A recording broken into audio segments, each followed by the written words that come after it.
Viren has found himself in quite an unusual position by the start of Season 4 of The Dragon Prince.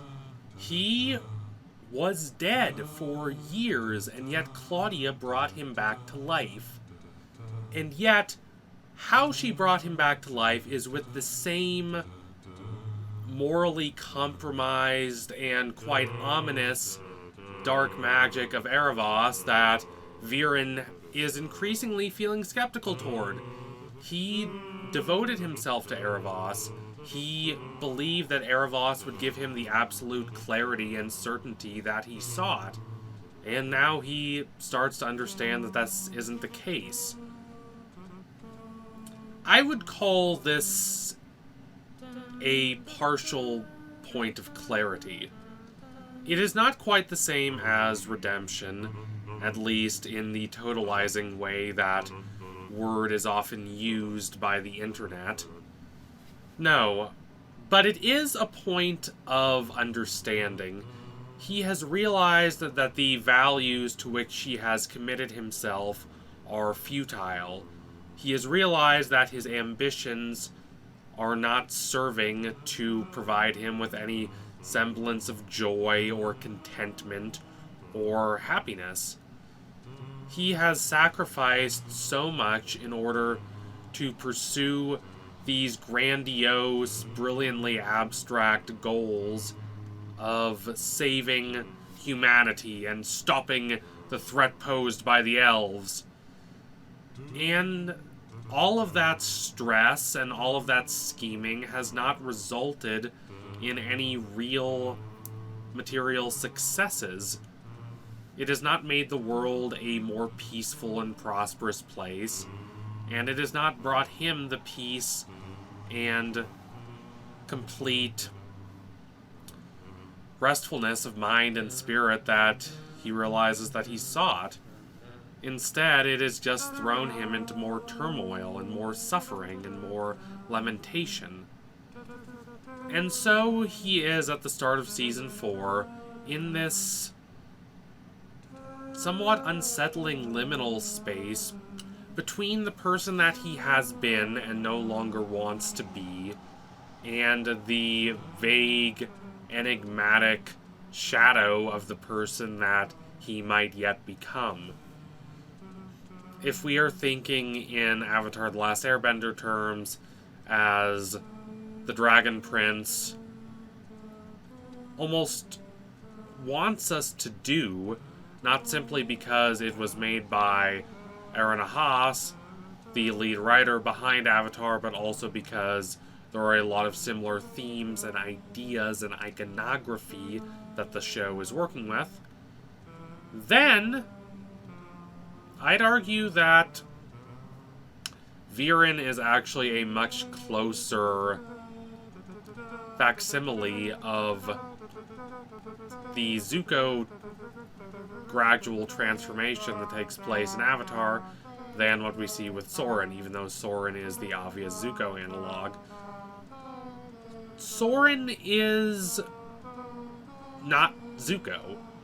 He is a jock. He has a good heart, like Zuko, but he's a bit dumb and awkward. He's not a master strategist. He has no real interest in magic. He's not a complete moron, but he does not have the erudite capacity to reflect on the social structures of the world and reflect on different series of relationships and links and historical circumstances and contexts to come up with a precise, lucid plan of action like we see with Viren, however flawed his plans of action are. Zuko thinks too much. He is overburdened with nagging thoughts that he seeks to repress, thoughts that say that what he's doing is not quite right, that it might be done for a good cause, but it is not leading him to a place of internal peace. It is not in line with the values that he upholds, values that he inherits from his mother. Soren does not have that level of reflection for most of the series, and so he has saved much of the psychological and emotional turmoil that affects Zuko. He is not constantly, vehemently torn between different positions. Once he decides that maybe his dad isn't perfect, it is relatively a linear path toward Soren making a transformation to being on the side of goodness and justice. Viren is a lot more like Zuko in that he is constantly thinking about what he's doing, constantly trying to rationalize and justify his values. It is very important to him that what he's doing lines up with what he believes is productive and thoughtful. Internally, he might be willing to make a few exceptions.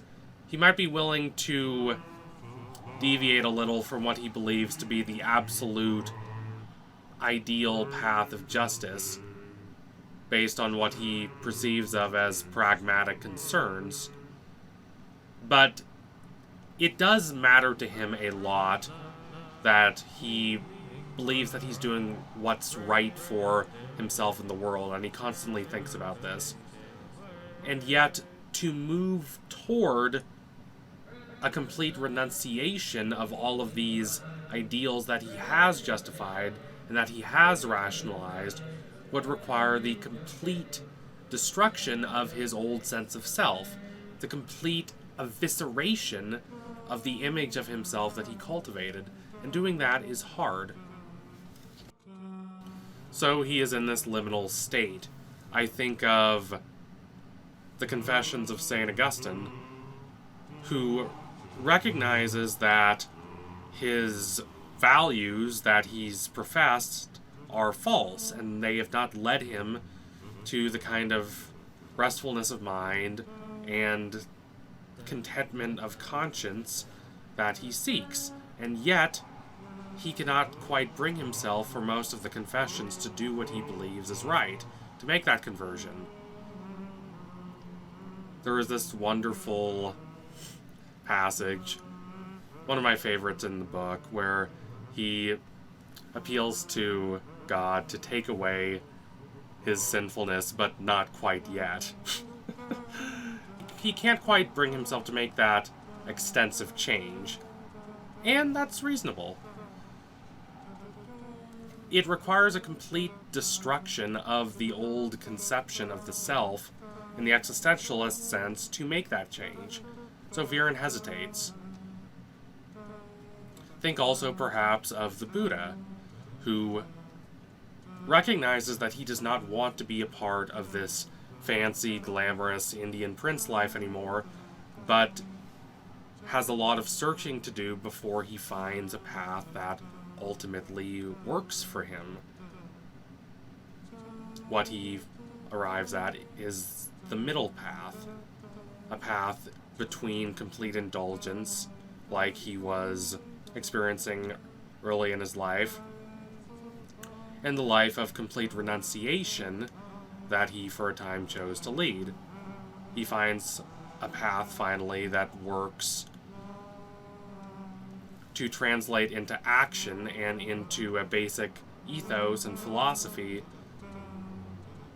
what he comes to believe is beneficial and just for himself and the world. Viren is on the way to making a sort of change like that, but it takes a lot of time and it takes a lot of effort. We see Viren struggle to make this degree of change in episode 402 especially. Viren implicitly presents himself as a man who does not really want to be alive, and yet Claudia is attempting to make him be alive. And from Claudia's perspective, this is somewhat reasonable.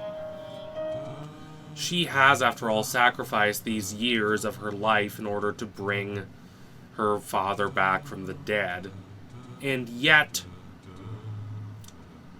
Viren does not really see the purpose of continuing to commit himself to the kind of values and the kind of ambitions that led to his death, and as importantly, led to him living a life that did not bring him any semblance of peace or inner satisfaction. A life that did quite the opposite, in fact, leaving him to completely abandon his basic sense of self and become nothing but a puppet of a malevolent dark overlord. And this is a reason why Viren, number one, feels a necessity of not quite committing to Claudia's ambitions, and yet, number two, cannot quite pull himself away from those ambitions nonetheless, because she is his daughter. She is very much alone right now. She does not have a lot of support, even counting Terry. Viren has the capacity to protect her, and he is going to endeavor to protect her, even if doing so means committing himself to ideals that he does not quite believe in anymore. I do not believe there is any reason to think that Viren is still a disciple of Erebos, or that his redemption has somehow failed. That, I think, is a rather superficial and reductive reading of what's going on. A closer and more precise reading would be to say that Viren is caught between trying to bring Claudia back from her megalomaniacal ambitions that she has inherited from him and distorted perhaps even further than he did, and the person that he once was, the person that furthered those ambitions, the person that committed himself to ambitions like Claudia's in the past. Pulling Claudia back from the darkness into which she has fallen would be hard. It would be almost impossible considering the intensity of her devotion, considering that devotion has been amplified and proliferated by the time she has spent alone in that cave, alone with only her most embittered thoughts and the presence of Erebos. And yet, Viren really should try harder, and he doesn't. Viren's revitalization morally and psychologically is incomplete. He will probably end up completing his redemption of sorts by offering himself as a sacrifice. Claudia's plan involves bringing him back to life, even if doing so means awakening Erebos.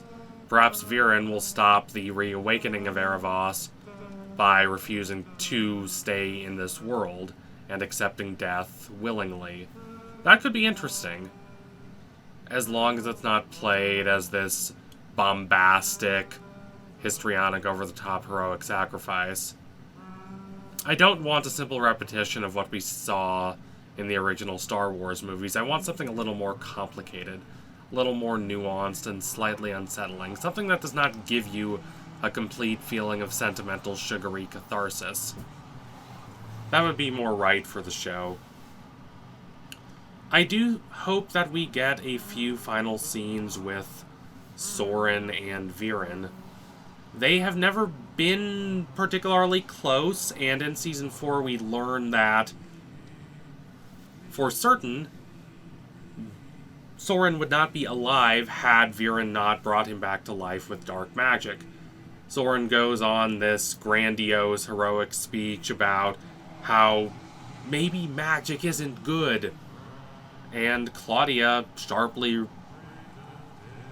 says in response that magic is the reason that he is still alive. Soren is not close to Viren. He has not been close to Viren in a long time. But perhaps Viren, hopefully before this heroic sacrifice, not just as a result of the sacrifice, will try to mend his bond with his son. I don't just mean, oh, he sacrificed himself to save Soren. though perhaps that can be part of it, but a real sense of trying to make good on how he has mistreated his son in the past. That, if done well and done with a lot of grounded emotionality, could be a very affecting sequence of scenes. And I want to see that as the show progresses forward. I want to see it be more willing to dig into those dark, slightly ambiguous emotional nuances. So thank you all for watching. If you liked what you saw today, don't forget to like, comment, and subscribe. Donate to my Patreon if you can, and you want to see more videos like this. Keep watching The Dragon Prince. It is a daring show, and I can't wait to see what it does in Season 5 going forward. Hopefully we get Season 5 sooner rather than later. Happy New Year's, everyone. Tune in soon for my next analysis. We'll be coming soon. Promise you that. Thank you all again. Adios, comrades.